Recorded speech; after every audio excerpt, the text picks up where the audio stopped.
Please join me in welcoming Rocío Zambrana.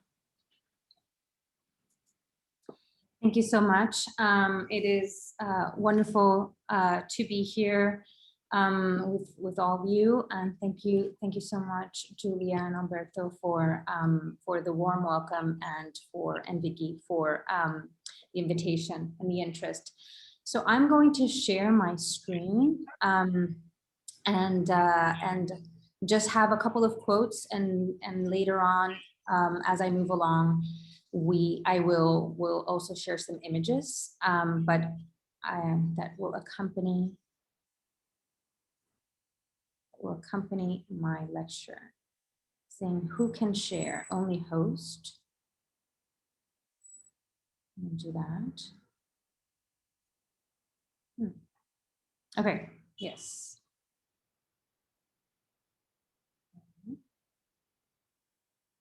Can you see? Can you confirm that it's okay? Perfect. Yeah. So I'm going to. All right. Okay. Oops. I have to get this box. All right. Okay. Now. So I want to start out with this image is a artwork from the collective Bimba Puerto Rico from a series called Isla Cancelada. They are a collective from Mayagüez, based in Mayagüez, Puerto Rico, in the west part of the main island. Okay, so I want to start with a quote by Ariadna Godreau from Las Propias, Apuntes para una Pedagogía de las Endeudadas. A debt is a condition of place. When it is others who place us in debt, in spite of us, women, nosotras, that place is also a way to get rid of the body even when wearing it, end quote. In the foreword to her book, Las Propias, Apuntes para una Pedagogía de las Endeudadas, Ariadna Godreau writes that to be in debt, estar en deuda, is to have something and at the same time to be dispossessed of something. Debt is a social, economic, political relation. It is at once material and affective. As a relation, debt is irreducibly spatial and temporal. It is a state of being, something to traverse, undergo, surpass. Yet that is to say that it is a place, a location, has spatial temporal coordinates. It generates, indeed, is an environment. To be indebted, however, is to be temporarily or permanently nowhere, according to Godreau. Debts are not accrued in a void. A debt is a promise, even when it bears the mark of obligation. To be in debt is to inhabit a space and time of capture, dispossession, expulsion, exploitation. In a chapter entitled Nosotras que no nos debemos a nadie, las propias en tiempos de austeridad y deuda pública, so something like us who don't owe anyone, las propias, we can talk more about that in the Q&A. In las propias, us the proper, in times of austerity and public debt. So in this chapter, Godreau returns to the spatial temporal description of debt with which she opens the book. She indexes the space and time of debt to the case of Puerto Rico. To speak of debt from the colony, desde la colonia, is to speak of and from a place that has been surpassed, superado, she says. It is to speak from a place that appears nowhere. That is to say, debt structures space and time itself. The colony, she writes, takes place transcurre in repeated acts of capture, so takes place or happens in repeated acts of capture.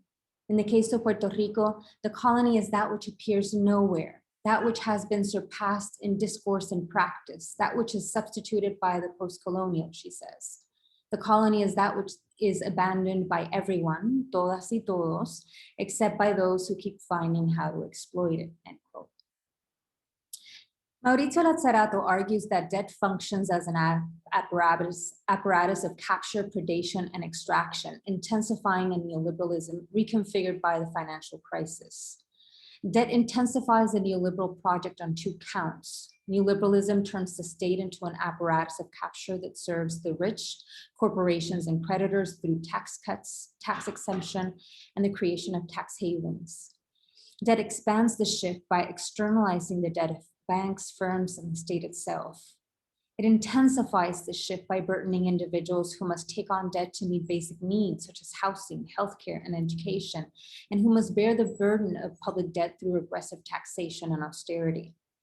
Additionally, subjectivation within debt economies draws from the value of personal responsibility central to neoliberal ideology.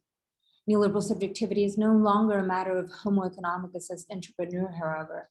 It is a matter of assuming and repaying debt accrued in consumption and shifted onto populations through regressive taxation and austerity. The entrepreneurial subject is necessarily an indebted subject. Indebtedness, however, is a form of abject subjectivity. The indebted man is a failed neoliberal subject, a failed enterprise. He is bound to the fate of capital through his failures. In Puerto Rico, an unincorporated territory of the United States, the debt crisis binds subjects and populations by establishing that they are failed economic agents parasitic on on federal purported handouts. Yet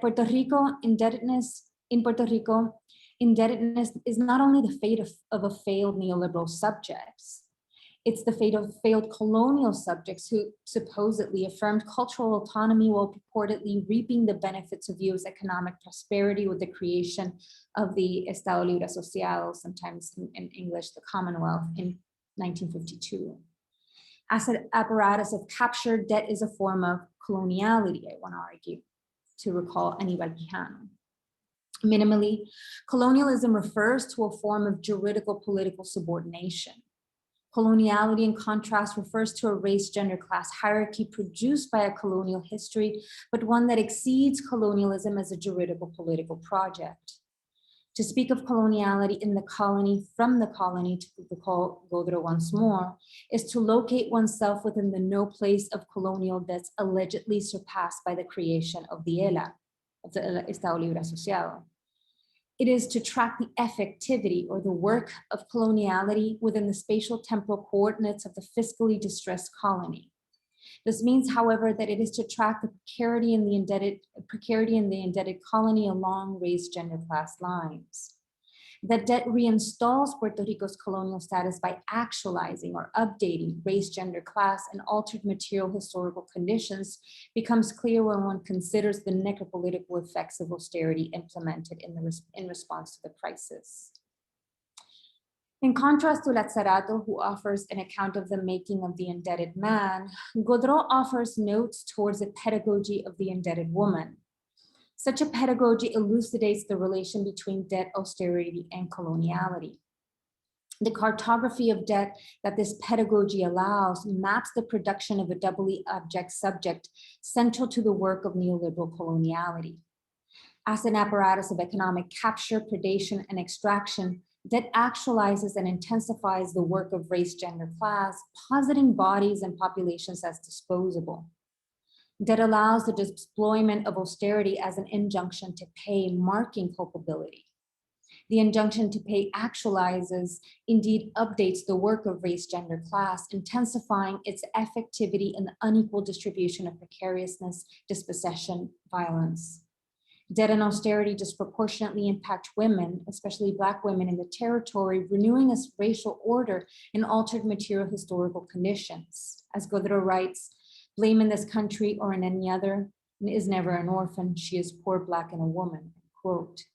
Precarity and violence stems not from the colonial condition then, but from an ongoing coloniality that adapts race, gender, class according to capital's changing needs.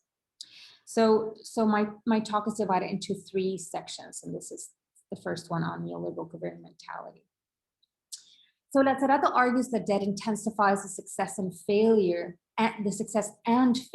of 2 main features of neoliberalism. Sovereign or public debt crises represent the full inversion of the Keynesian state. The state retains its central role in redistributing wealth, yet he says the direction of redistribution has been inverted. While neoliberalism turns the state into an apparatus of capture that serves the rich, corporations, and creditors, Debt represents the success of attempts to shift the cost of social reproduction from the state to populations. Yet debt expands and intensifies this shift by externalizing not only the cost of social reproduction, but also private and public debt, the debt of banks, firms, and the state itself. It intensifies the shift by burdening individuals who must take on debt to meet basic needs such as housing, education, and healthcare, but must also assume public debt through regressive taxation and austerity. Debt crises represent at once the fulfillment and failure of the value of personal responsibility central to neoliberal ideology.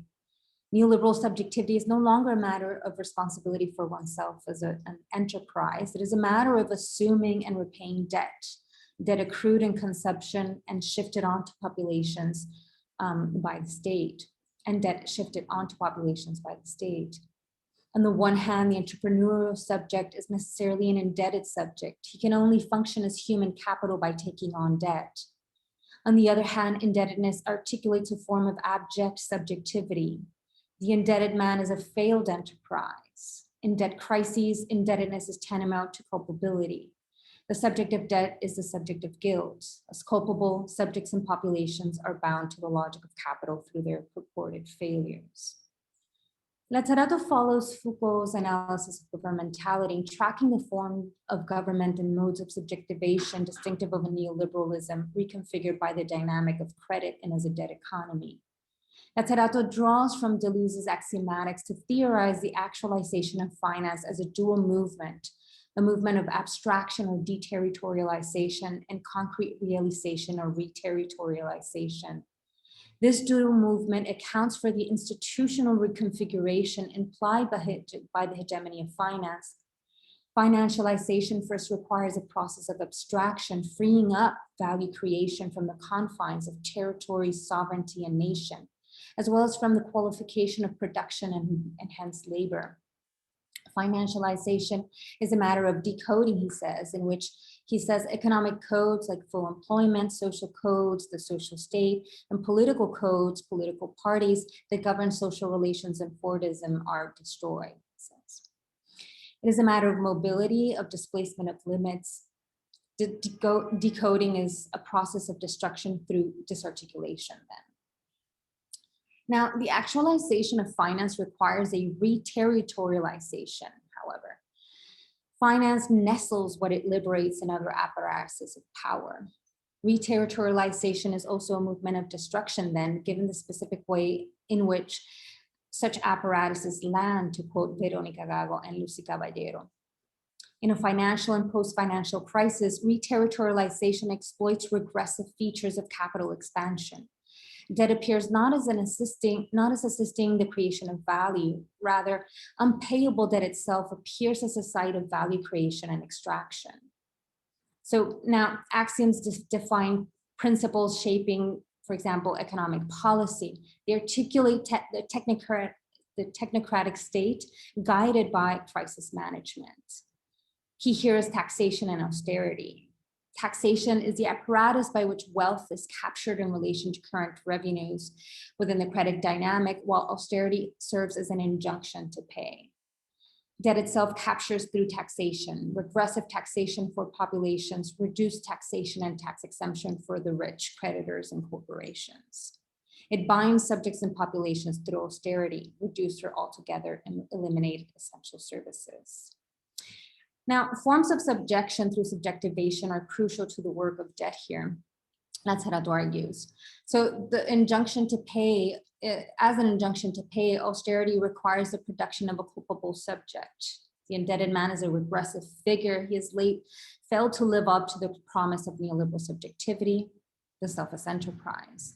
So unpayable debts restrict the promise of creativity, innovation, flexibility that self-management made possible in the first place. They capture the future possibility itself. The indebted man failed to capitalize on his investments on the assistance of credit debt itself. Far from autonomous, unencumbered, sovereign, unpayable debt established him as dependent, fundamentally bound.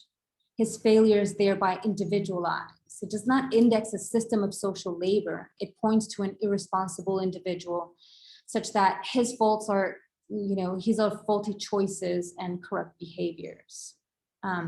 So unpayable debt indexes an undisciplined, corrupt individual. So this is an abject subject responsible for the failures of the neoliberal project. Austerity then, along these lines, is an opportunity for expiation.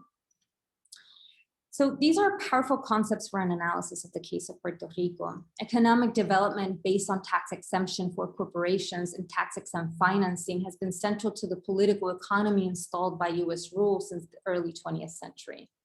The neoliberal rearticulation of this colonial political economy binds taxation and austerity with necropolitical effects.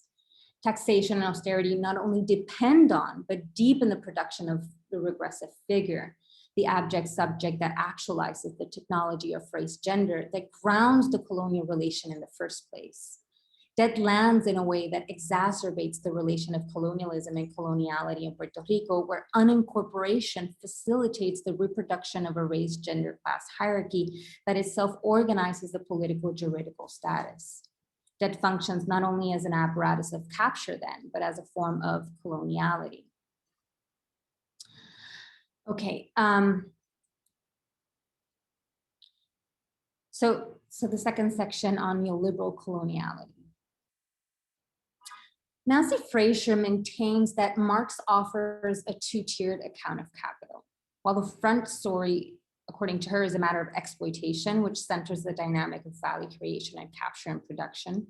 The backstory is a matter of expropriation, which centers the history of, in Marx's famous words, conquest, enslavement, robbery, murder, and short force that makes exploitation possible in the first place.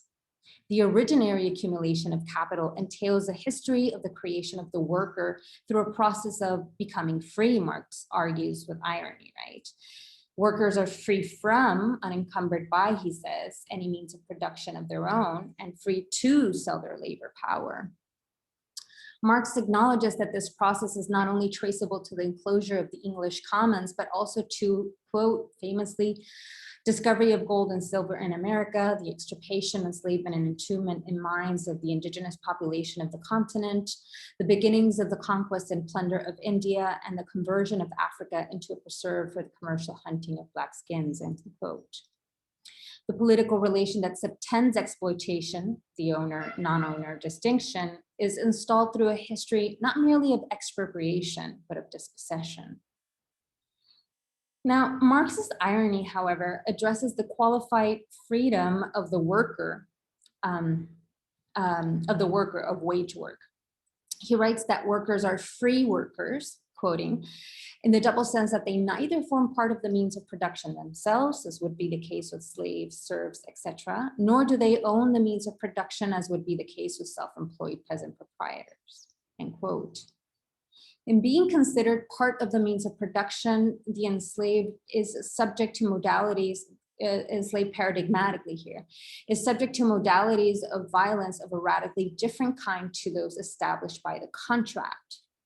We must move beyond Fraser and recall Marx's note that, quote, the veiled slavery of wage laborers in Europe needed the unqualified slavery of the New World as its pedestal, end quote.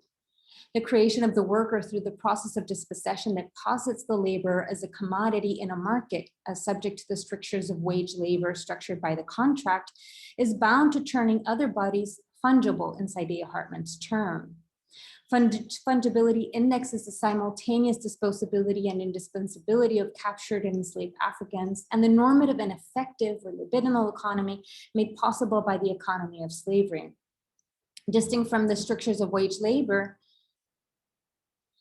she writes, this is Saidiya Hartman, the dispossessed body of the enslaved is a surrogate for the master's body, since it guarantees his disembodied universality and acts as a sign of his power and domination, end quote.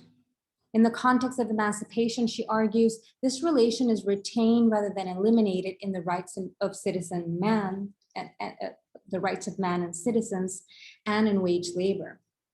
Hartman rewrites Marx's quip on freedom accordingly. With the notion of burdened individuality, she notes that the double bind of freedom She notes the double bind of freedom as, quote, freed from slavery and free of resources, emancipated and subordinated, self-possessed and indebted, equal and inferior, liberated and encumbered, sovereign and dominated, citizen and subject, end quote.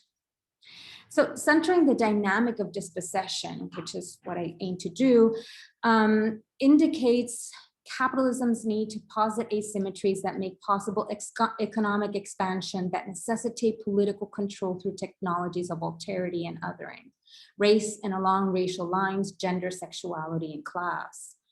It organizes existence in its heterogeneity through modalities of reterritorialization that ongoingly necessitate updating, adapting, actualizing the technology of race, gender, class. So I find Quijano's notion of coloniality of power helpful here. The coloniality of power describes the organization of existence initiated by the conquest and colonization of Abya. It describes the continuous productivity of a system of racial classification that articulates heterogeneous but simultaneous forms of work, sex, gender, subjectivity, and authority. For Quijano, race is the central technology in the installation of the world, since it is a key axis, it is a key axis in the organization of labor. Racial categories are not only produced, but also function to distribute who is exploitable versus who is fungible, who has access to wage labor, and who is subjected to forced labor that depend on modalities of violence that exceed a productivist paradigm. Race functions as a central technology in the installation of the modern world then, producing different modalities of violence necessary for a well-functioning capitalist system. Now, Maria Lugones's critique of Quijano argues for the significance of gender, pointing out that race gender is a central not just race, but race and gender is a central technology for the installation and ongoing actualization of the modern colonial world. The coloniality of gender elucidates that race not only organizes labor, but also sex gender, installing the very category of woman as bound to bourgeois whiteness.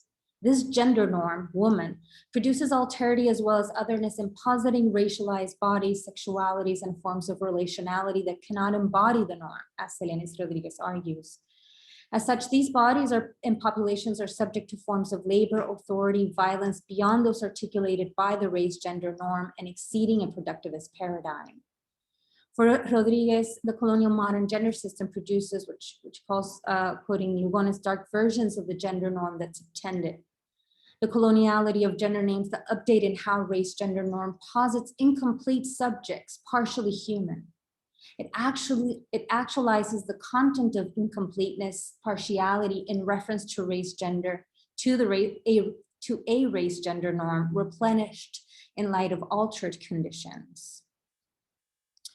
So Rita Segato rejects the basis for Lugones' critique, and we can talk about that later, developing an account of the coloniality of gender as well. But what I'm interested here is Segato's understanding of coloniality as the capture, actualization, and intensification of a hierarchy, and especially her thought that race gender produces distinct modalities of dispossession and modalities of violence.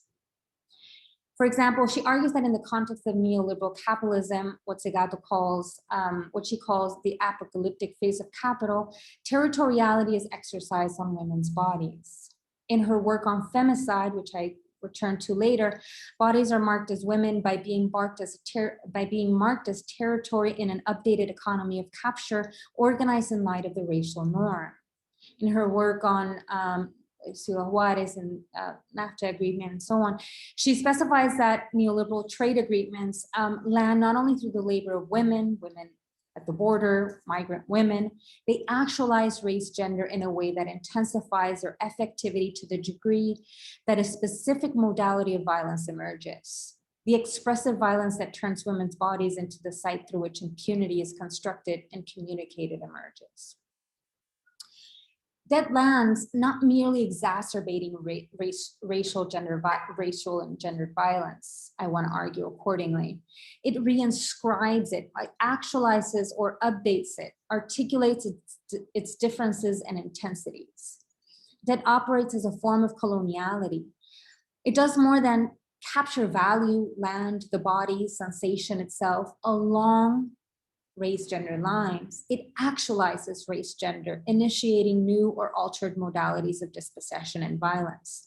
Yet it thereby also indexes sites of and modes of interruption, disobedience, and refusal. So the third section, a cartography of debt. Okay. In Las Propias, Godreau, sorry, shifting back and forth from Spanish and English. In Las Propias, Godreau speaks of debt from the colony, desde la colonia, if you recall. The colony takes place, as you recall, happens, transcurre, in repeated acts of capture. Indebted life, she writes, is the continuation of colonial life. In the case of Puerto Rico, the colony is that which appears nowhere, that which is substituted by the post-colonial.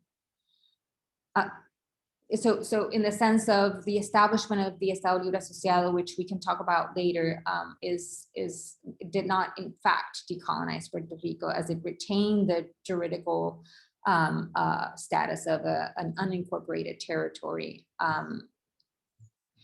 So we can talk about that later as well. So to speak from the colony of Puerto Rico is to speak from a place abandoned by everyone except by those who keep finding how to exploit it, as she says. It is to speak from a no place, un no lugar.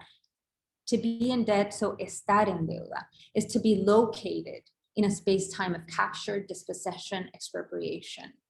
Our cartography of debt locates, ubica, bodies and populations in the no place of debt. It maps being placed in the no place of debt, being occupied by debt. It locates colonial power, she says. It tracks the productivity of coloniality. This cartography maps where debt lands, the way it updates and reinstalls race, gender, class, the modalities of violence such actualization produces. This mapping, however, is done knowing, as she says, knowing that we do not owe ourselves to anyone.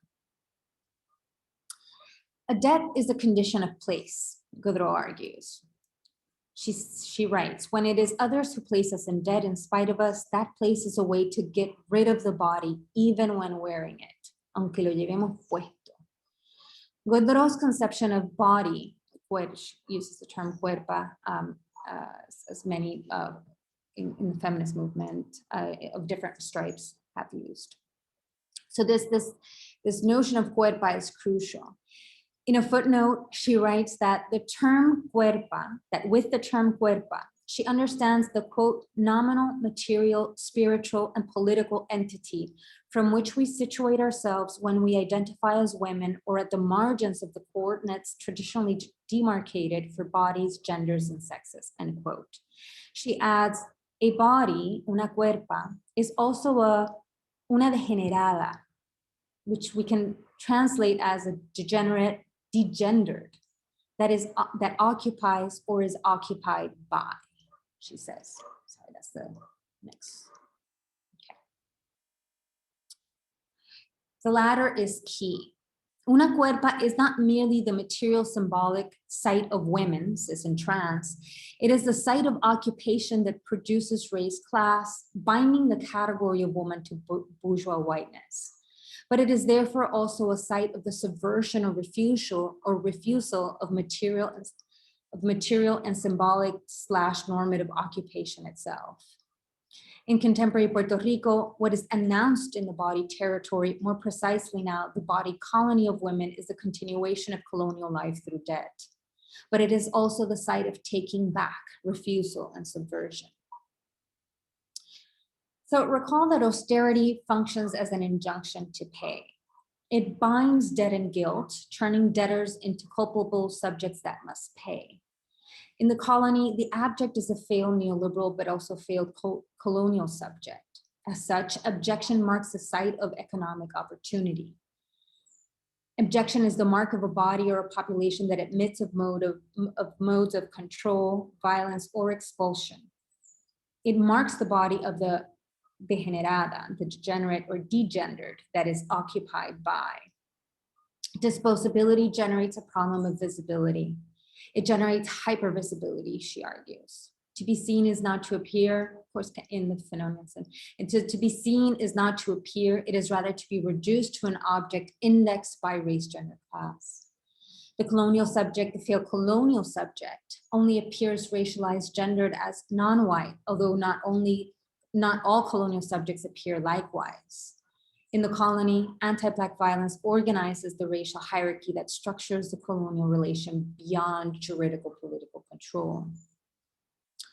The work of debt can be mapped through, she says, the pornography of austerity.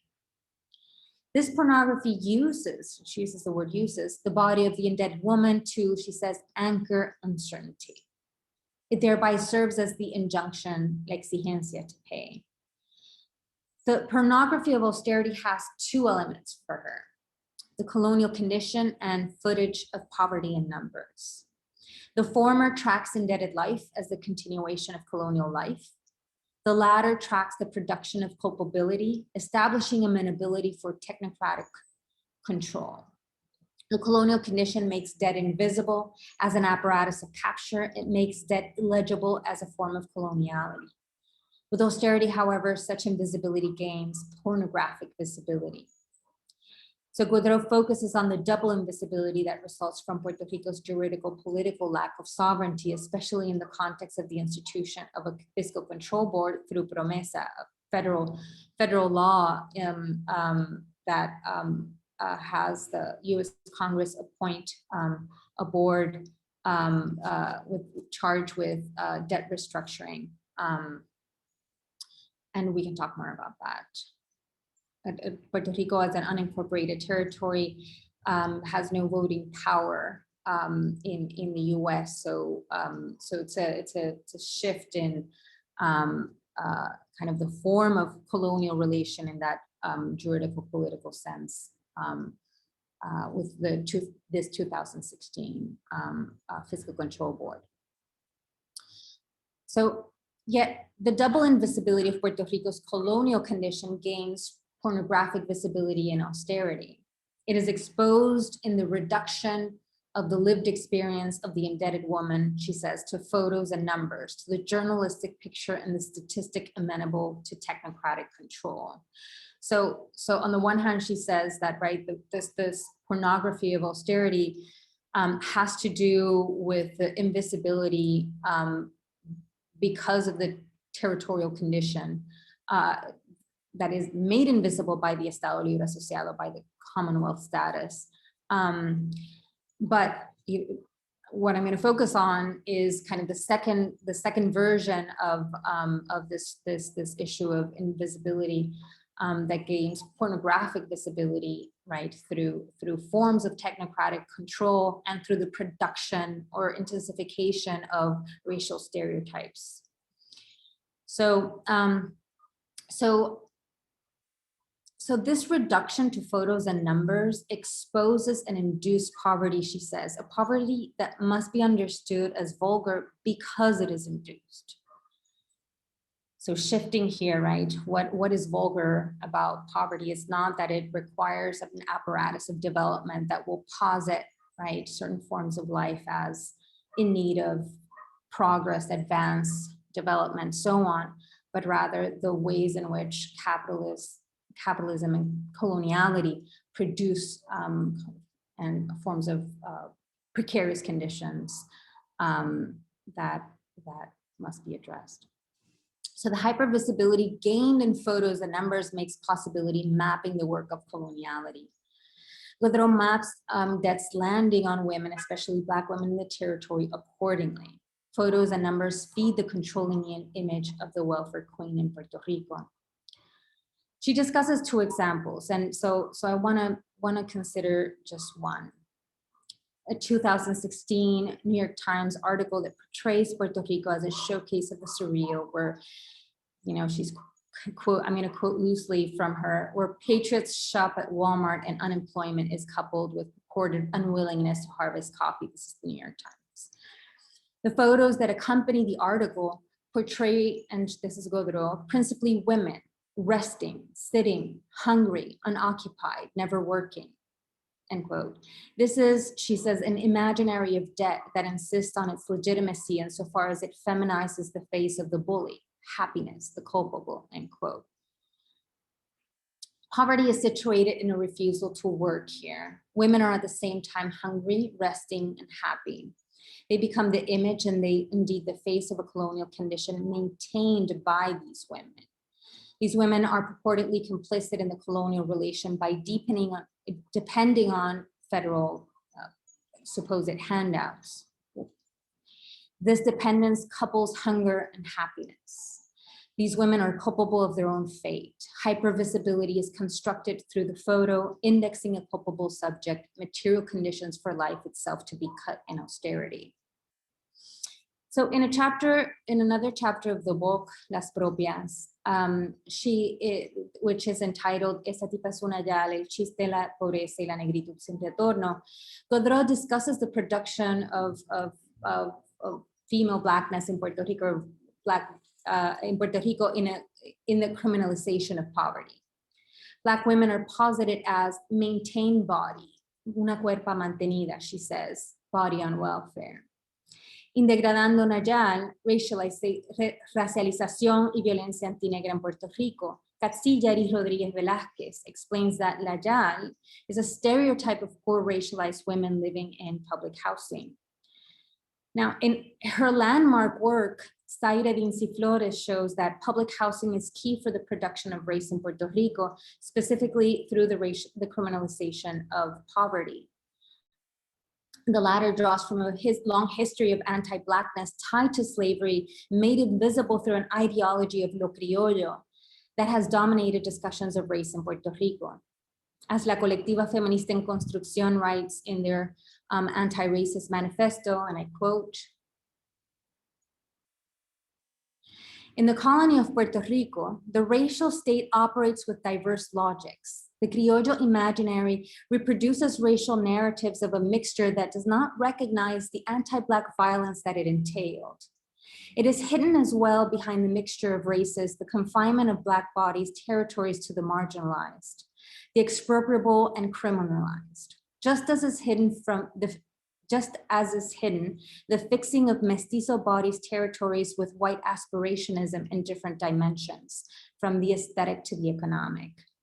Likewise, behind the mixture of races is hidden the devaluation of the work carried out by visibly Black people and how their bodies are turned disposable in the face of physical, economic, and environmental violence perpetrated by the racial state," end quote. Since the 1990s, as Dincy-Flores shows, crime-fighting policies in the context of a rising narco-economy are vital to the production of a racial hierarchy based on anti-Black violence. State violence against drug-related violence within public housing, coupled with state-sanctioned private housing in gated communities owned by mostly middle and upper-class white Puerto Ricans, spatially as well as ideologically posited Black and brown men as dangerous, violent, and poor, she puts it. Public housing, however, is mostly inhabited by women, thereby seen as living in a site of drug and crime. This is like what is subtending this, what is hidden by this racial stereotype. So Godreau argues that when one says JAL, one is indexing, she says, the geographic coordinates of the country, public housing, el barrio, the street, la calle. Yet that is to say that one is indexing she says, the unmeasured intervention of the police and the media. She writes, to receive social assistance locates these women in a diffuse space in between private and the public, a space that seems to be open to judgment and active intervention by those who are not AJAL. If feminist geographies begin with the body, la cuerpa, the first space of poor Black women in the country, el país, is that of an occupied zone, una zona ocupada. The term JAL indexes the outside, el afuera, she notes. The JAL is that other, that the race gender norm that binds woman to whiteness, work, propriety, requires for its functioning.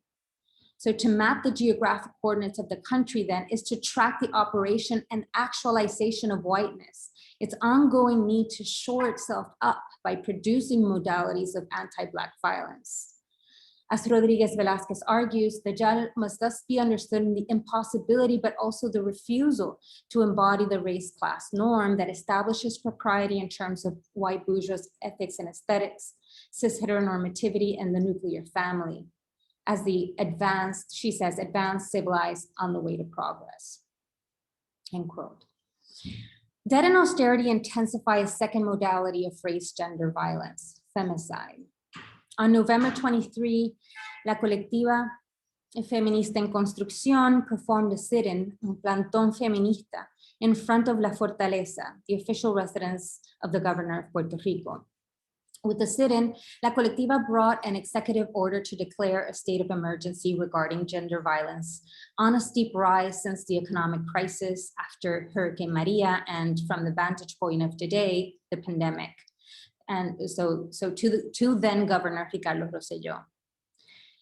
Revista Étnica reported in January of this year that 2020, and I'm going to quote here, closed with a total of 60 direct and indirect femicides, of which 17 are considered intimate killings, 6 transfemicides, and 26 cases that are being investigated or remain without information.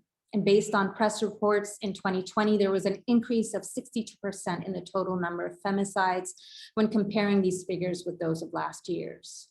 Étnica reports that 23, and I'm quoting here again, 23 of 57 missing women are evidently or visibly Black, which represents 40%.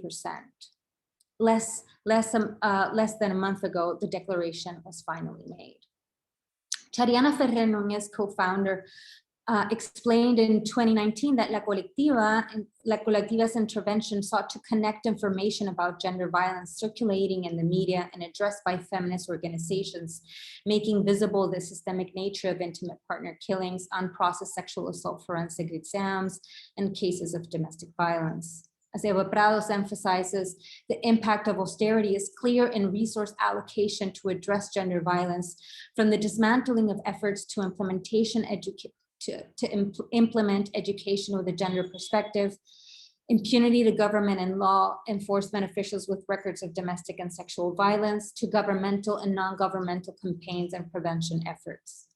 La Colectiva sought to hold the state accountable for gaps in resources, education, and other modes of addressing gender violence and femicide.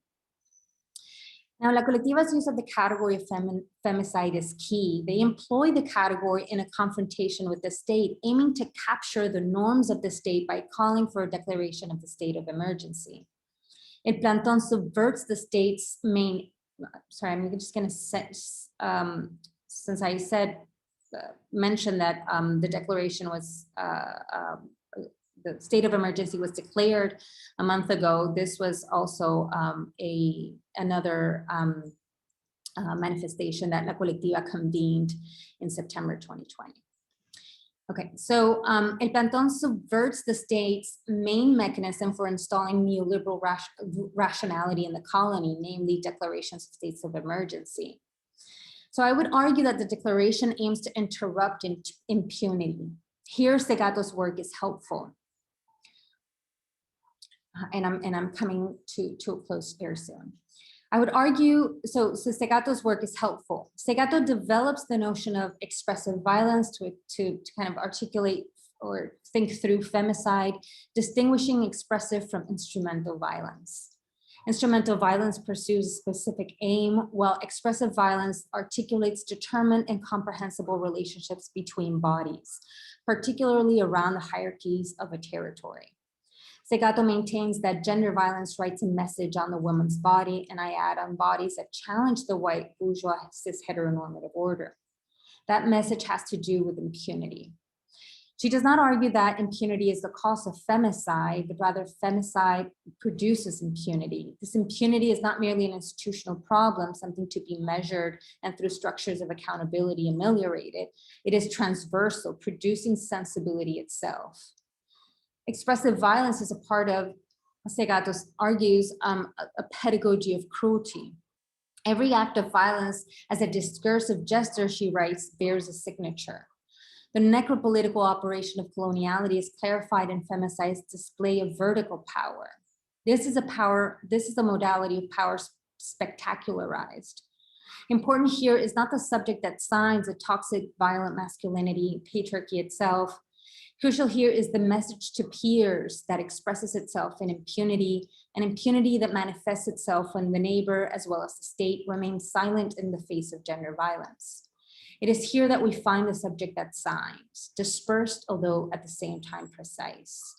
This is the horizontality of gender violence, according to Segato, one that cannot be separated from the vertical deployment of sexist violence, violencia machista. Such horizontality manifests a cruelty at the level of the sensible, a sensibility trained to the not binding, el no vincular. So the colony is no place except for those who keep finding how to exploit it to return to Godro. The colony, she writes, is never a safe space for women. It is hostile territory qualified by the increase of gender violence, precarity, and criminalization of protest, the impunity of a public official who has raped women, and a church that prays for him and his family. It's a case that she's mentioning. The island is no home. La isla es un no hogar. Godro writes. The no place of debt is nevertheless the location from which to interrupt the colony, the operation of coloniality. Paradigmatically, La Colectiva, Feminist en Construcción, and other activists in Puerto Rico have deployed a variety of tactics, locating themselves within the strictures of debt in order to subvert it. Refusal, non-payment, subversion, rescue, occupation of land or territory, and other forms of interruption exploit the asymmetry of the injunction to pay. To close, it is crucial to underscore, and here I have another, they performed a embargo feminista in March of 2019, and other, we can talk more about other of the actions if you'd like in the Q&A. To close, it is crucial to underscore that the subjects of guilt are not merely subjected to debt and its actualization of the race-gender norm. They interrupt the work of debt as a form of coloniality through a defiant affirmation of non-payment, moreover, through the very reversal of culpability. Okay, thank you so much for your patience. I'm going to stop sharing my screen.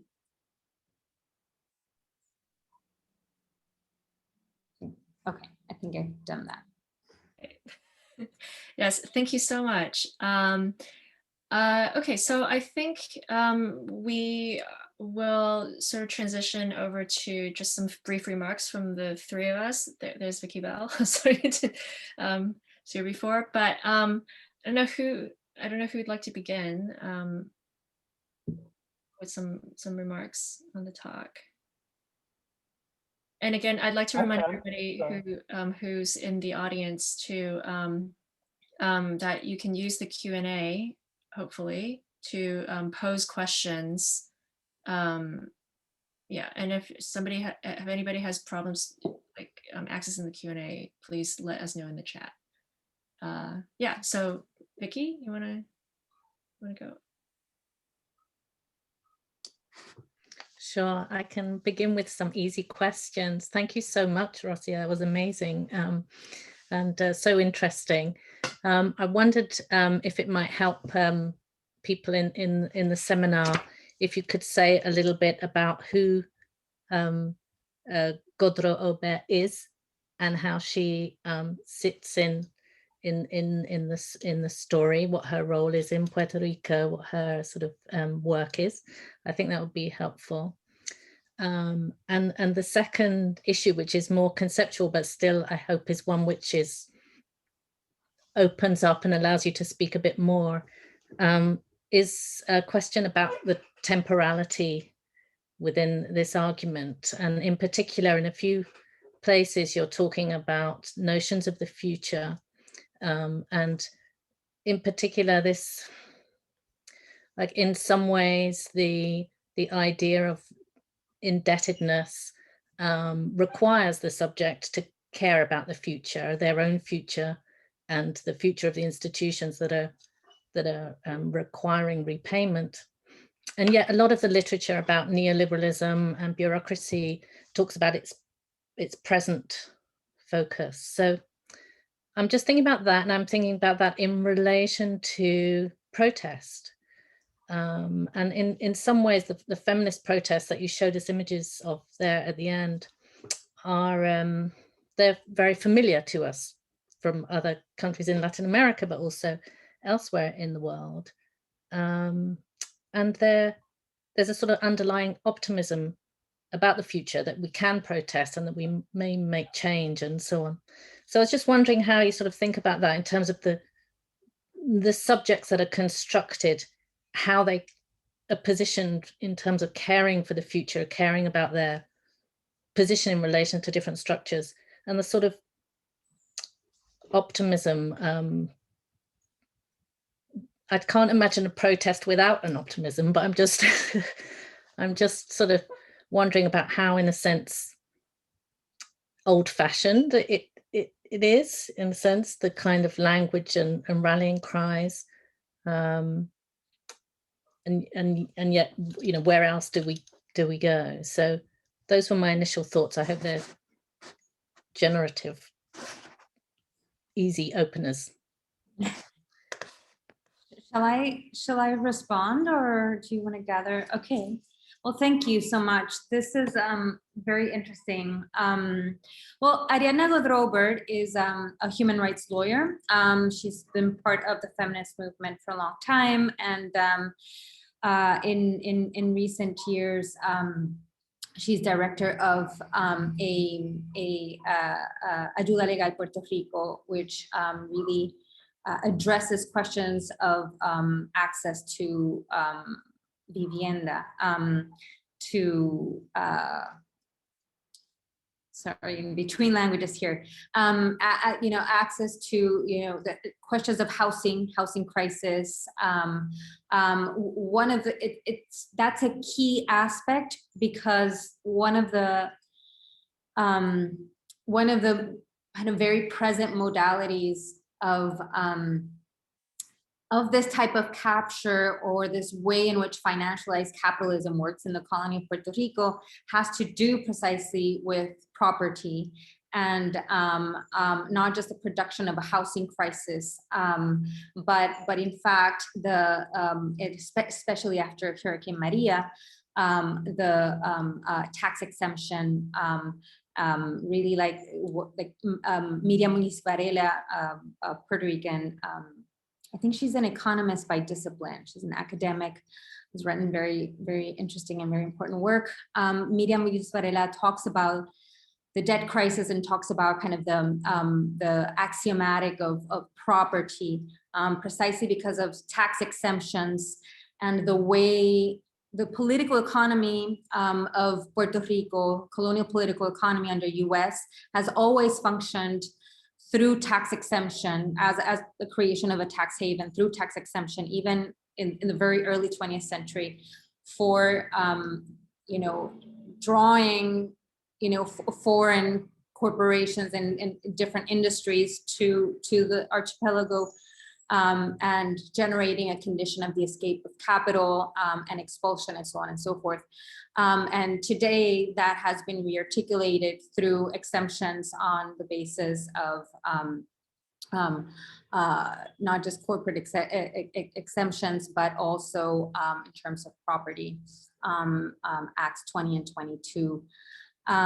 So fronts, you know, Godreau-Bert now in this kind of NGO that is Puerto Rican based and that has come out of these struggles, has you know, articulated very interestingly ways of thinking about housing and property in light of this new form of, right, this new round of expulsion and this new round of capture around land.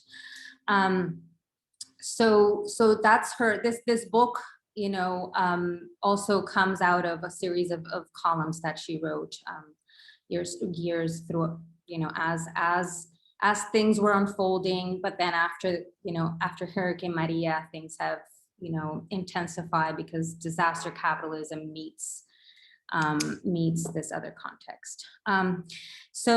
But you know, more interestingly, the question about temporality is key here. So someone like Lazzarato talks quite a bit about the temporal structure of debt as an apparatus of capture. And of course, he's thinking here about the capture of the future and the fact that, that it works in neutralizing possibility itself.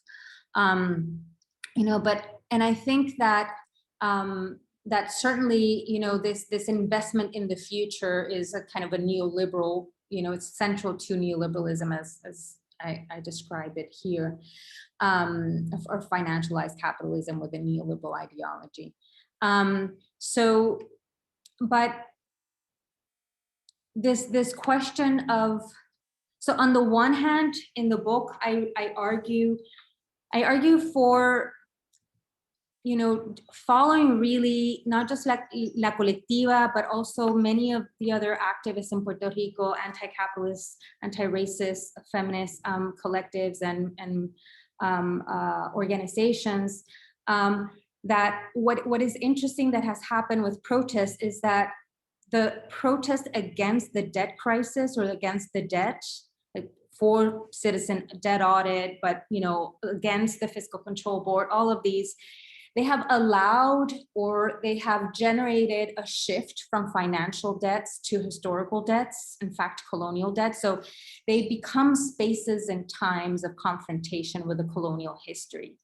So shifting away from the capture of the future in terms of the capture of possibility itself to a reckoning with a past that is not done, to think with Sadie Hartman and Christina Sharp here again, right? This, I think that this very powerful notion of the afterlife of slavery in Sadie Hartman, helps me kind of think a little bit about the afterlife of the colony in the colony, because what you have is a replication and adaptation of the racial order that is the colonial history, right? The colonial legacy, but that continues today, and it has a very specific impact. So I don't see the protests as necessarily optimistic. They do bet on, right, on constructing a different life.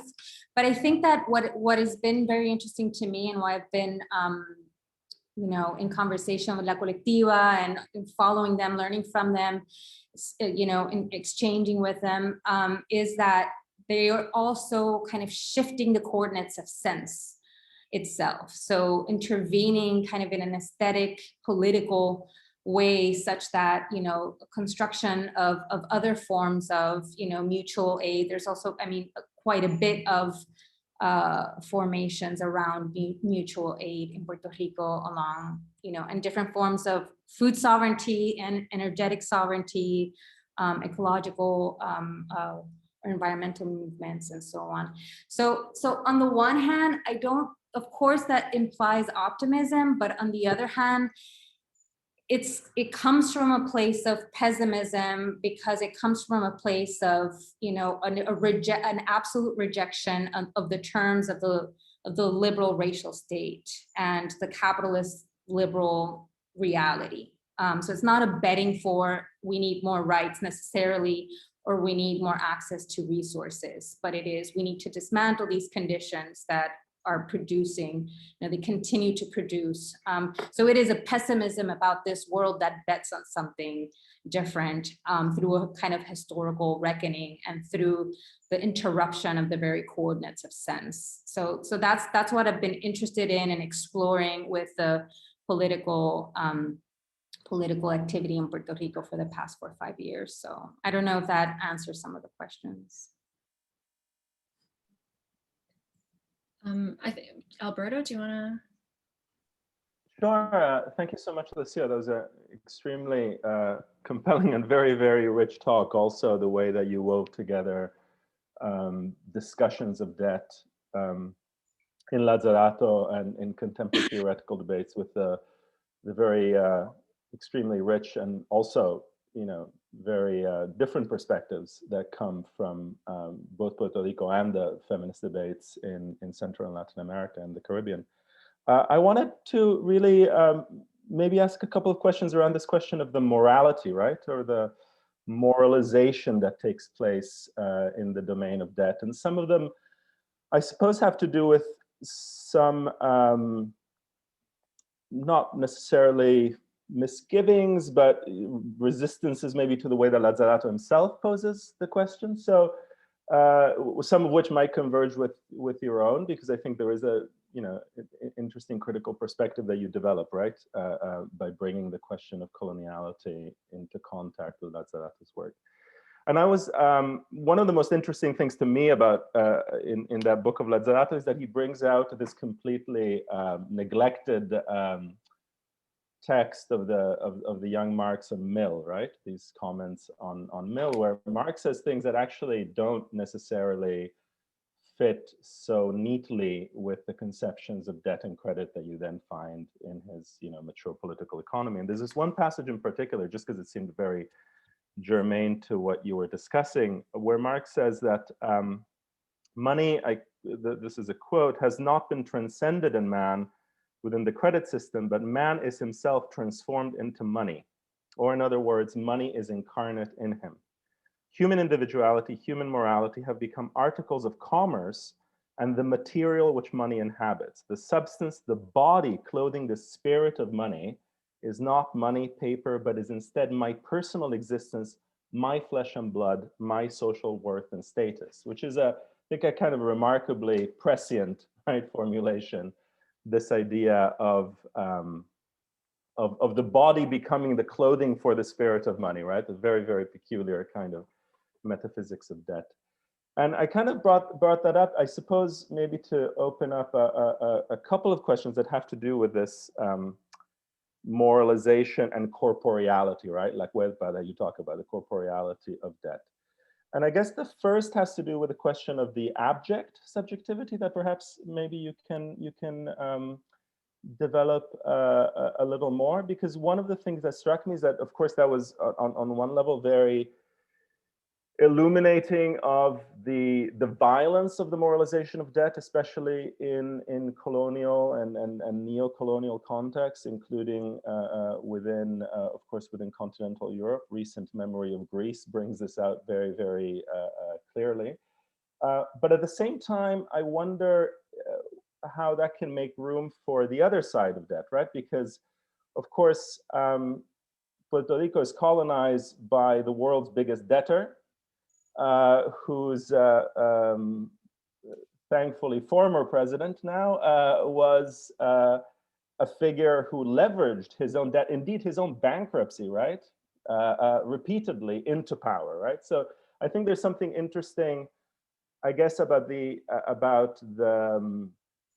the extreme ambivalences and antagonisms that go into that, right? Because in some sense, actually, the good neoliberal subject is a massive debtor as well, right? So, and that's where, of course, these mechanisms of geography and racialization and gendering play a massive role. So I was kind of curious about that in some sense, debt is also a virtue, right? It's not just a objection or sort of moral failing. So the debtor is also the successful, right? Neoliberal subject, and the colonial agent here is a debting debtor entity. So that was one side, and I guess the other one is more about and this maybe is also a question to develop a little more from your point of view, the afterlives, right, of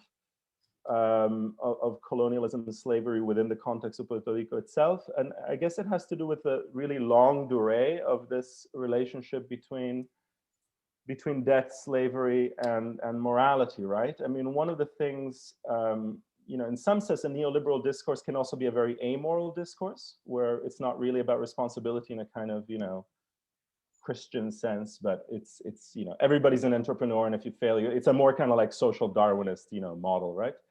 But then you have the introduction of a moralization, which has a long and often very Christian history. And I was kind of wondering about that also in the context of Puerto Rico, because a whole language of freedom, including emancipation, right? Including redemption. These are languages that are completely saturated in the history of debt, right? In Christian theology, God, Christ is redeeming humanity from a debt. jubilee, there's logics of ransom, and so on and so forth, right? So in some sense, we can't even think about freedom without thinking of it as a way of exiting debt slavery, right? Morally and kind of materially. And then also, you know, well into the 19th and 20th centuries, the logic of the exit of slavery is a self-redemption, right? It's buying yourself out, like the impossible activity of buying yourself out of slavery. So I guess part of my question is, you know, in a sense, and this might have to do with what you ended on, right? The protest, the new forms of subjectivity and resistance assumed in Puerto Rico. Like, what is it to develop forms of mobilization and antagonism towards these logics of debt that don't remain, right, within these vocabularies of freedom that always have a kind of shadow of debt slavery over them. So yeah, I guess those are the kind of thoughts that your really extremely interesting paper sort of elicited. Yeah, thank you so much. There's quite a bit there, and I think that it's super interesting, the kind of the ambivalence in the technical sense that I'll think about, for example, in my work on Hegel, ambivalence is always kind of both positive and negative meanings and effects at the same time, and you know, in a way that kind of creates these double binds. I don't want to put Hegel here anywhere, but ambivalence in the sense that debt, right, always both, you know, the moralization of debt is not just the production of objection, but it is also, you know, a way to actualize or to realize the precisely, you know, a successful neoliberal subjectivity, or, you know, as you described it. And I think that yes, you're absolutely right, that's why the question of race and gender is uncircumventable, because of you know, of course, I think that precisely being able to take risks, economic risks, to do well taking risks, even if you have failed, to leverage that failure in order to generate more, you know, economic or political gain, is the kind of the epitome. It's the kind of the you know, it's the possibility of actually taking even what is a regressive feature and leveraging it for yourself. That is, I think, kind of, you know, for it is the kind of highest point of not just that, you know, that mutation of liberal subjectivity of, you know, work, pull yourself up by the bootstraps, but rather, you know, treat yourself as an enterprise, invest in yourself, and reap the benefits you're responsible for yourself. And so, and of credit and debt has always been essential for even kind of the structure of production itself. But here it's also it's leveraging possibilities for the individual, so that if you have an individual that can leverage it for success through his failures, then I think that's kind of the maximal expression of that, or maybe not maximal, but, you know, just consistent with the story. But again, I mean, I think that's why I insist on, you know, that's why I, on the one hand, I went to Lazzarato because he was also becoming important for some of the reflections in Puerto Rico, and I wanted to write the book, you know, from Puerto Rico as much as possible. Of course, I teach in the United States, but I'm coming back and forth all the time because I'm from Puerto Rico, and wanted to not, you know, do kind of the Eurocentric gesture of kind of imposing categories, try to think about what was the intellectual and political production in Puerto Rico about Puerto Rico. And Lazzarato's work was figuring quite a bit in some conversations, especially in 2016 and 17. But you know, and that all changed with Maria. But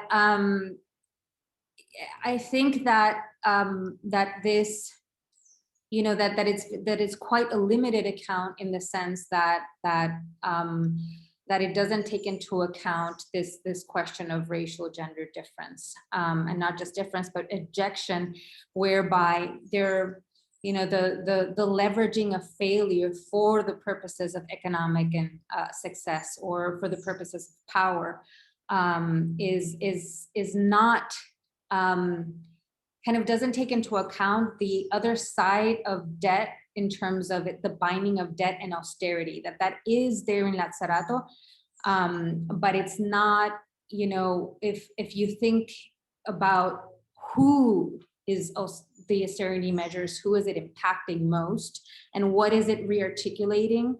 So bringing kind of wealthy individuals from the United States to the, and interestingly, now more than ever, individuals, not just corporations, you know, influencers that are moving here to get huge tax exemptions on their property. So those are individuals that are being able to, that are accessing not just tax exemptions and economic possibilities, but they're also accessing property. They're also accessing resources when there's a natural, but really not natural, political disaster like Hurricane Maria, like the earthquakes in 2020, January 2020.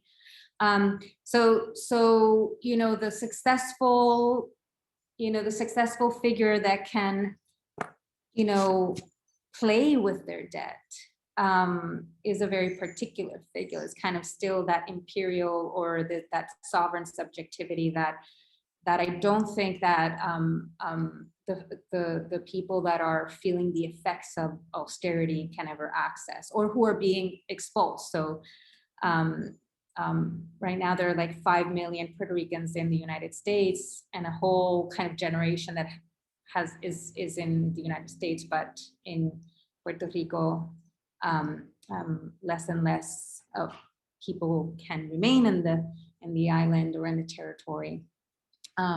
It's all tied to that very logic as well. So yeah, so that's why I think it's important to think also about debt, not just as economic, but as a form of coloniality. Yeah, and I think that the question of morality and the Christian, yes, debt, you know, to pray it out of the imaginary of its moralization in this kind of Christian key, or this theological key, is you know, it's there, but I think that it's interesting. It would be interesting to actually think about it in terms of the debates and the activism around non-payment or auditing, and around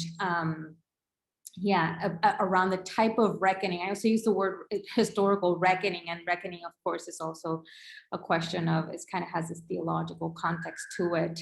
But I think that a lot of people who are confronting these conditions in Puerto Rico are doing forms of autogestión, or like at a distance to the state, forms of mutual aid, and articulating conditions that try to that are gaining more distance from these structures. But yeah, I need to think more about that, because I did some work on this when I was starting the book and thought it would be a really important piece, and then it kind of got put aside. So yeah, thanks.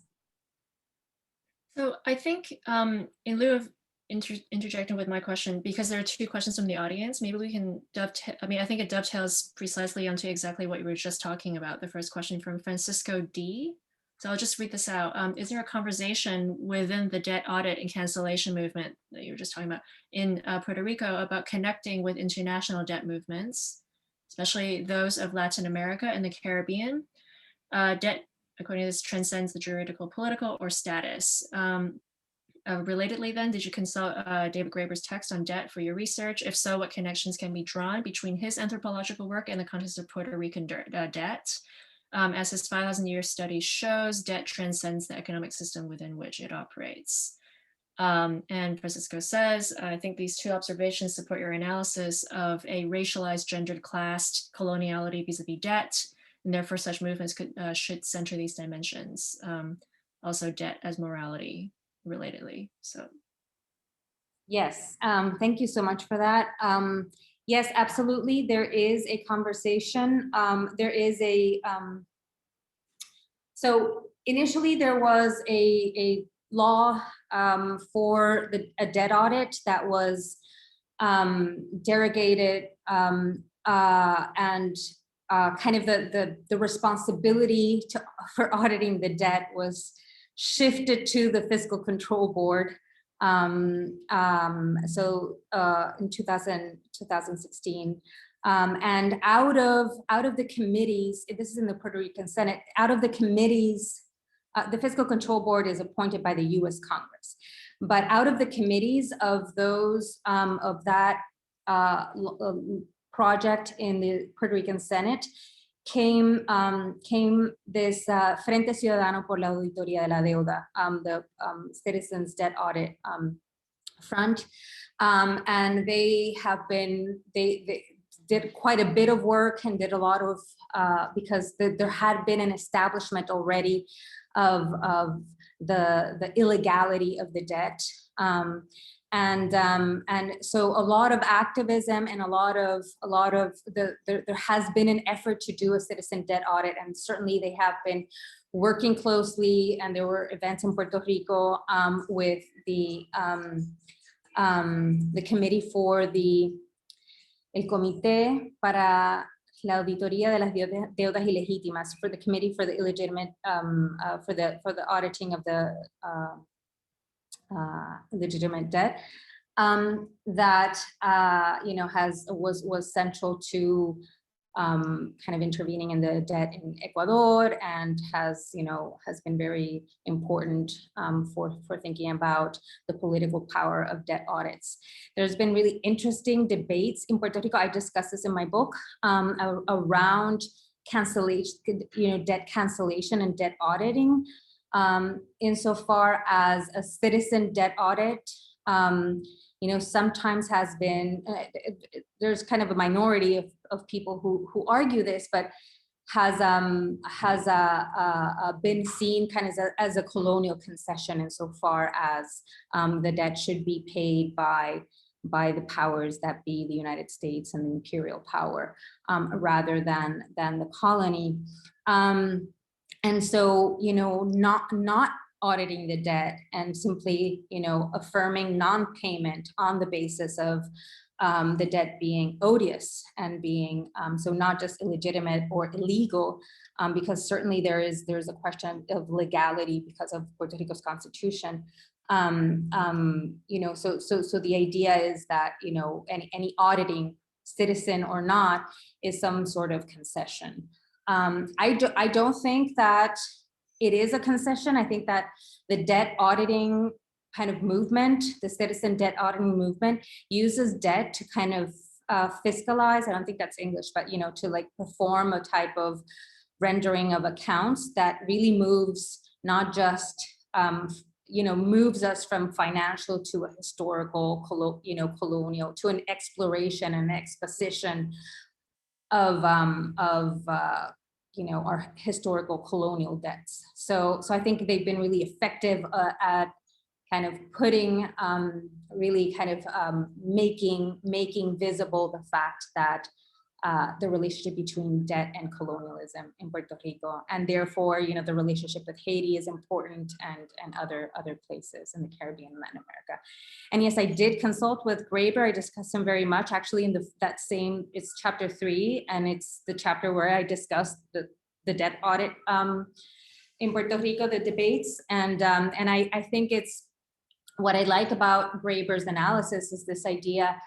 How he talks about debt, also some of the temporal features of debt, but really the kind of the structure of debt as a question of hierarchy. And he doesn't do it in the same way as the decolonial framework does in terms of racial hierarchy, but certainly this idea of the structure of debt as a deferral, and therefore as a form of asymmetry, and that has a temporal logic that has to do with hierarchy and equality. So thank you for these questions. I think, you know, I've been thinking very much about this. We have a second question from the audience as well, from Leah Kaplan. Again, I'm going to read this out. Could you speak more to unpayable debt and how this complicates perhaps the presupposition that in order to be indebted, there is a logic of ownership that is perhaps impossible in terms of the anti-Black logics that you also referred to? Yeah. Yes. Yeah, I don't do enough in the book to explore this point, but certainly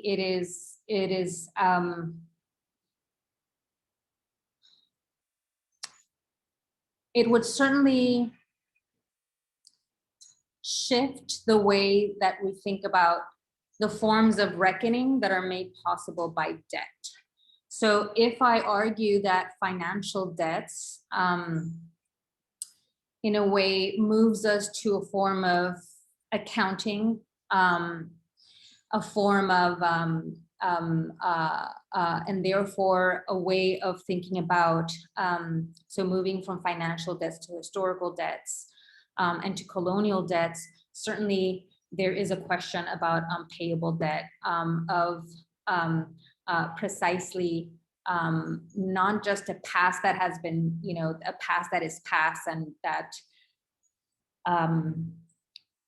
today's colony is the legacy of colonial history, but rather the continuation of racial violence, and in particular anti-Black logics that complicate the very idea of a reckoning, because it kind of interrupts this idea that that there can be such a thing as a reckoning, strictly speaking.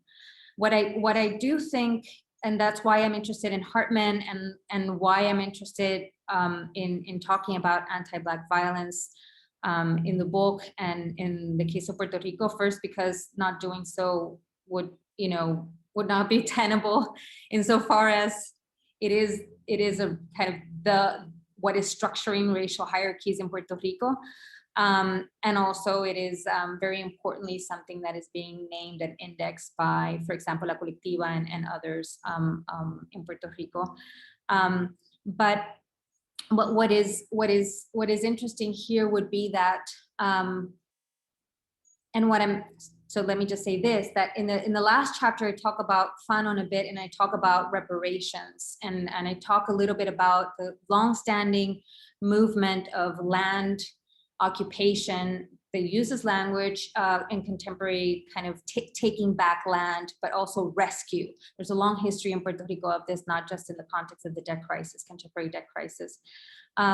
But what is interesting about your question, Leah, is that really, so I talk about it, when I talk about Fanon in the conclusion, it's precisely to draw the point that a lot of the figures of protest and land occupation / rescue that I examine are not reconciliatory in their aims and in their desires or their stated desires, or in the imaginary of what they're doing or what they're actually presenting in whether it's protest or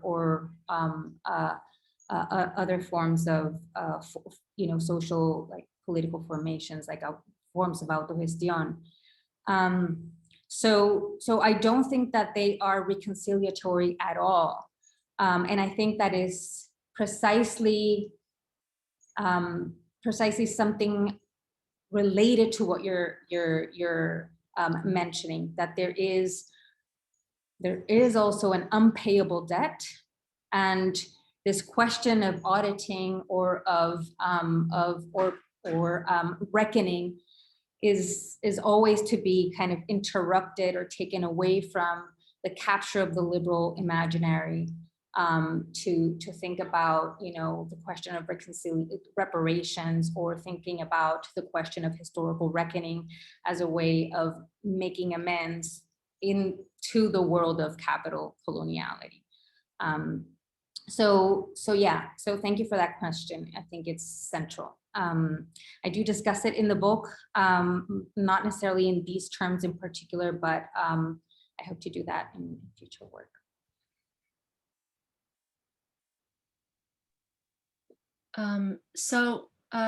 While we maybe wait for other attendees to pose other questions, maybe now it's time for me just to interject my question. It sort of dovetails on a little bit of what I think Alberta was moving towards, and also Francisco's question at the end about debt as morality, and also like question of the temporality that's implied as unpayable debt.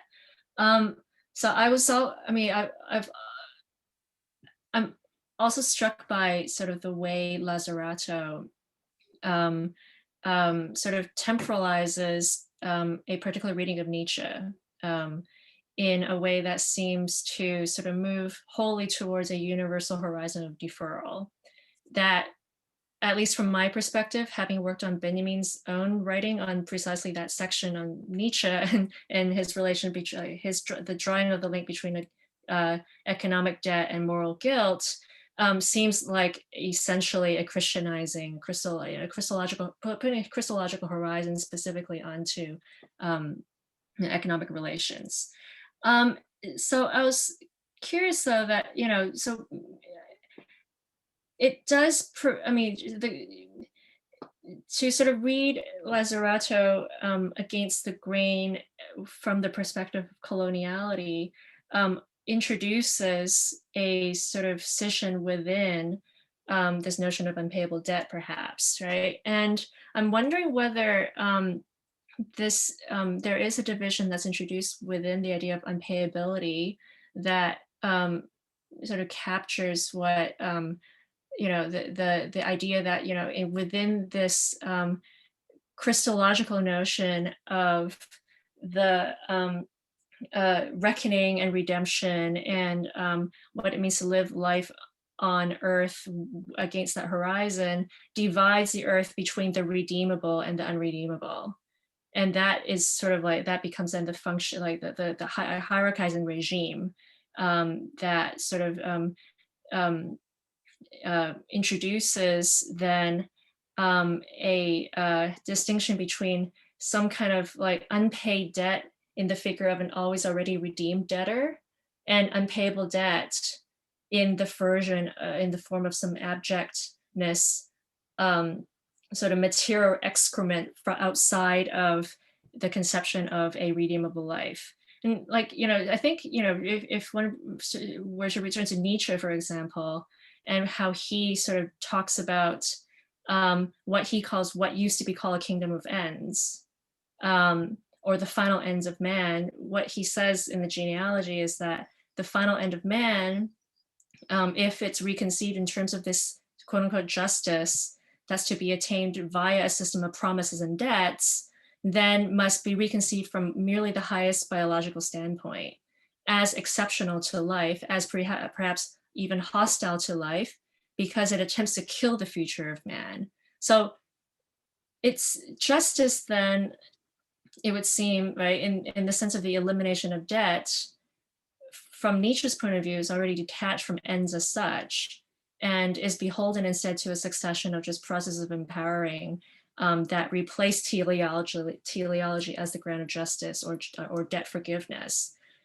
So here we have, I mean, again, so as opposed to like where Lazzarato so just reads deferral as like the one sort of unique horizon to an inhabitation of life that is to be redeemed according to future prospect, we have a division between the idea of a justice or debt forgiveness that's still grounded in something like a teleology versus an actual sort of ungrounding of that debt forgiveness from the point of view of something that's completely inimical to life itself. So if, I guess if this is the case, like if the technology of debt is like not unified, but like dual, and it produces like a dual, like a redoubled sense of what debt is, right? It does not the technology of debt also actualize not just an abject subject in terms of one who cannot repay, but actually one whose non-productivity is beholden to needing to sort of impossibly reproduce itself in excess of its own non-reproductive nature, specifically as like, or in the form of a social reproduction of unpayability.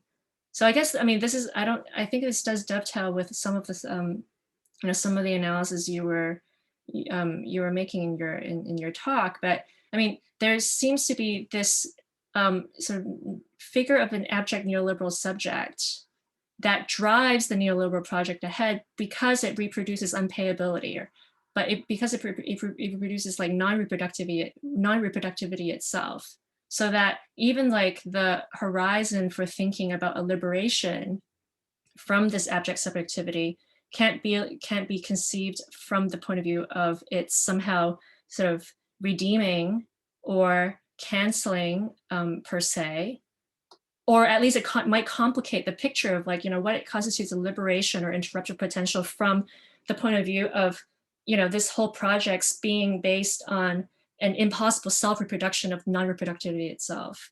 So I'm wondering if this sort of, is captured or either complements or complicates some of the ways in which sort of reproduction, social reproduction, and maybe specifically how the feminization of the body of debt works, maybe either in general or also specifically in the Puerto Rican context.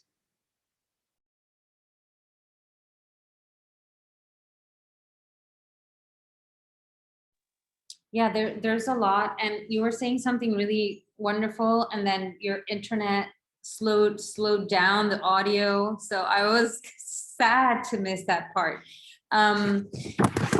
So one of the things that I do in the book is kind of argue against the so on the one hand, I think that there have been a lot of really interesting interventions for thinking about, debt cancellation and, around debt forgiveness and debt cancellation. And, we can think about strike debt. We can think about, kind of certain offshoots of Occupy Wall Street as significant for this context. But so while I think that there's a lot of power to questions of cancellation, so my interest in forms of reckoning is precisely in order to dislocate the centrality of non-payment qua debt cancellation and qua debt forgiveness.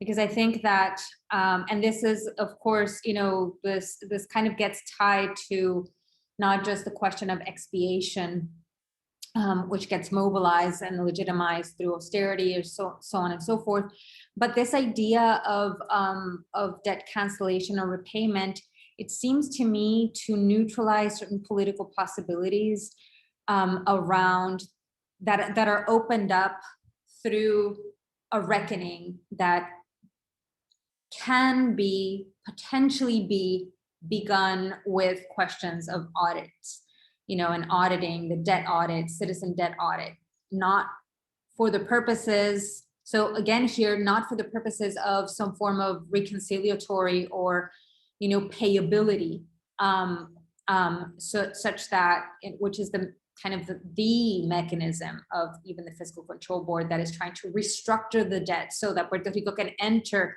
right, financial markets and regain health and so on at the cost of, life itself.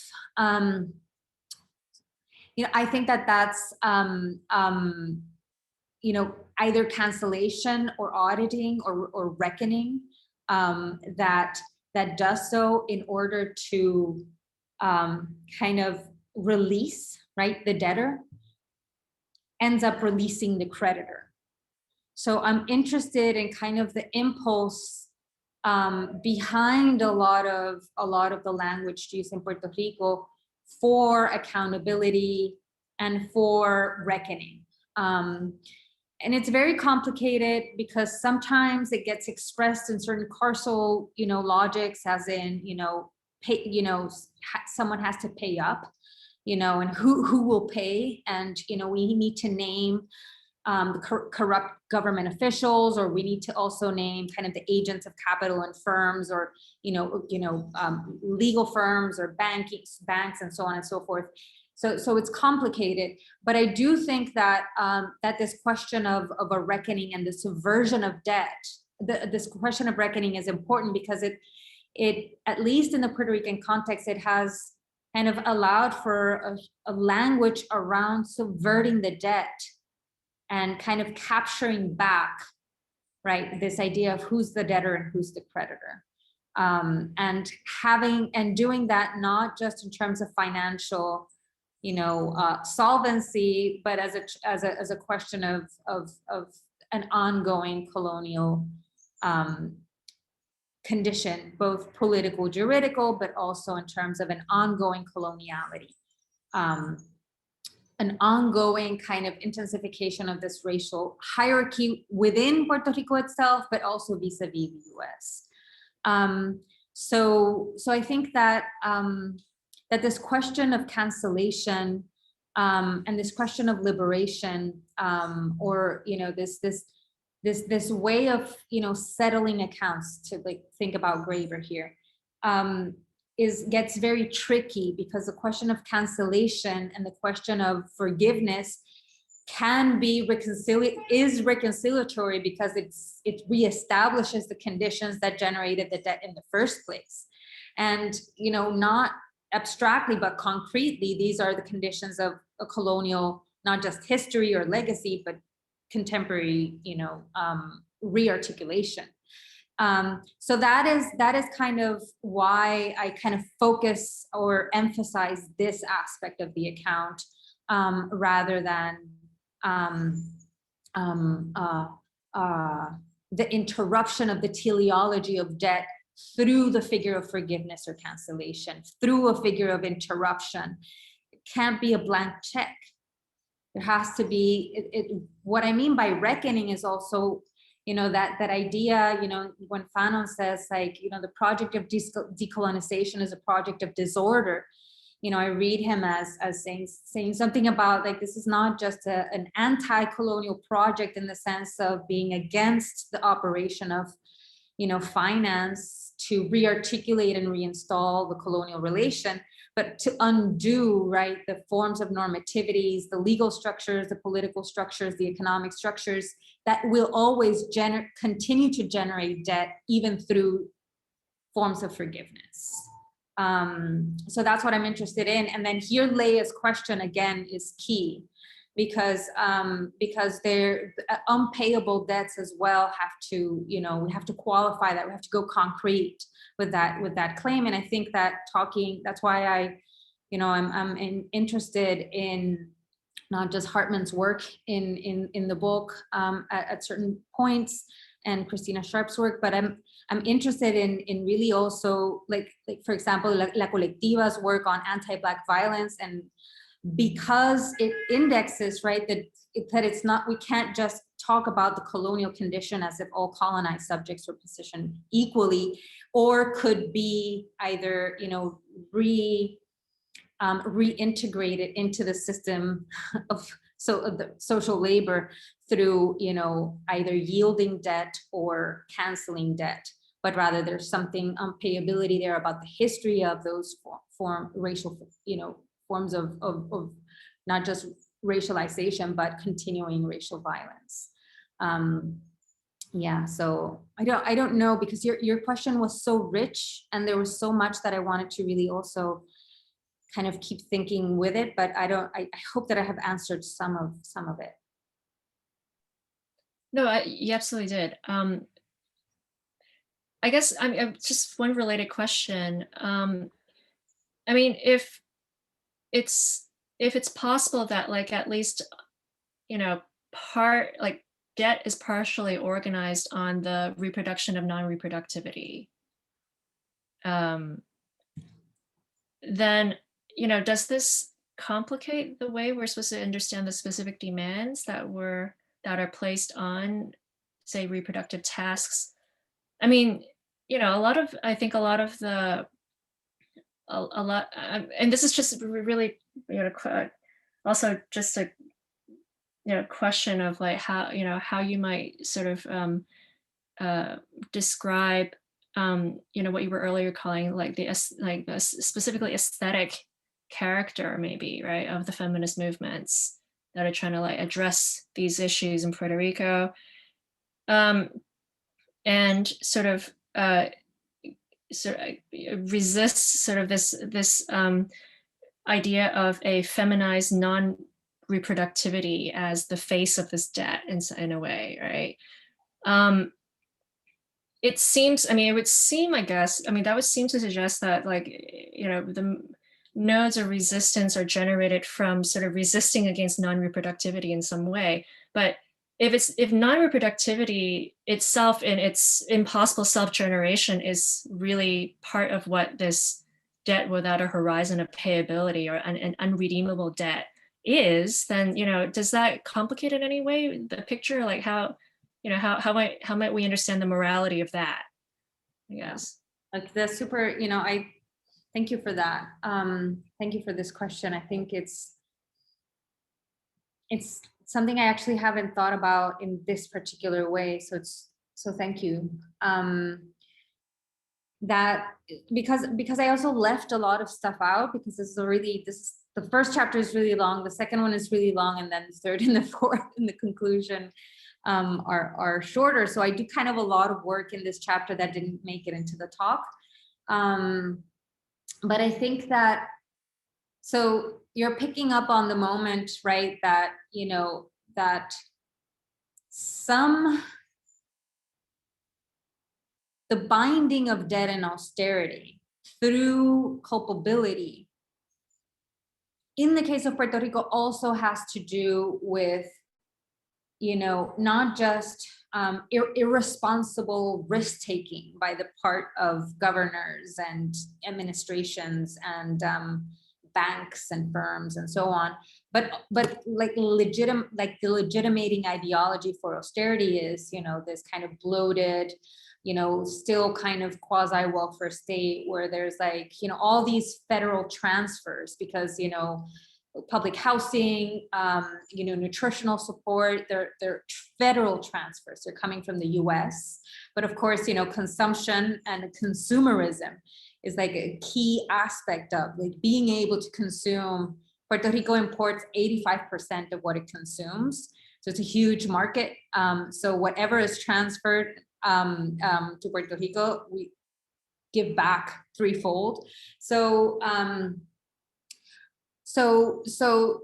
it's interesting that, so when I talk about the kind of the reification of these racial stereotypes that have been there even, before this particular kind of economic crisis, that this type of idea of non-productivity, and it happens in other, not just with folks living in public housing, but in other areas of life in Puerto Rico, that non-productivity gets made culpable, and non-productivity also in the Caribbean kind of pleasure-seeking, defiant context.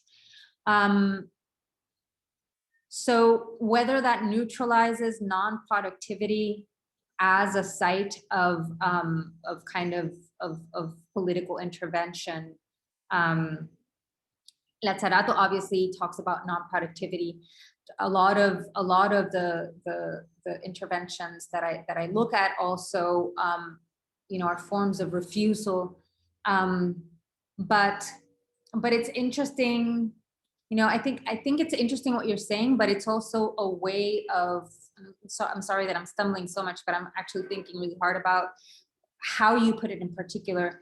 But but it's important because it also shifts us away from the language of productivity and the focus on work and the focus on, you know, wage labor, but rather forms of capture that don't necessarily travel through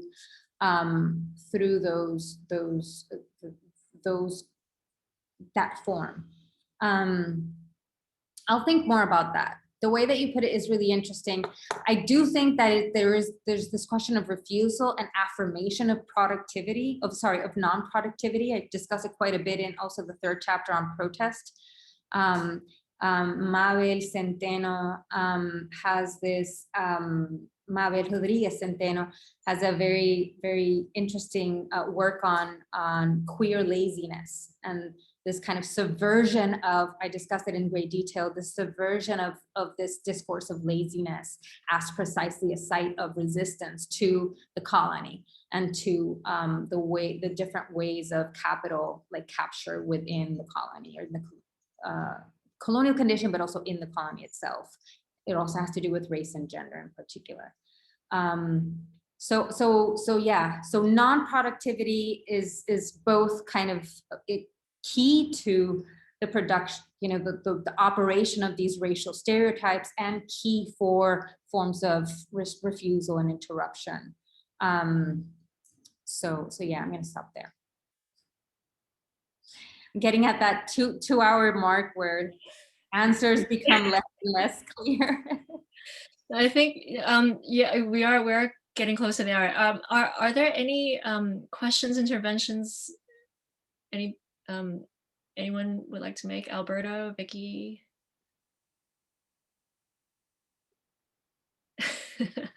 Did that answer some of it, or? Yes, it did. No, it also came, I realized like my question sort of came like a little bit left field just because I've been reading the Nietzsche again for a little bit. But yeah, okay, if there are no more questions, I think maybe we can sort of, you know,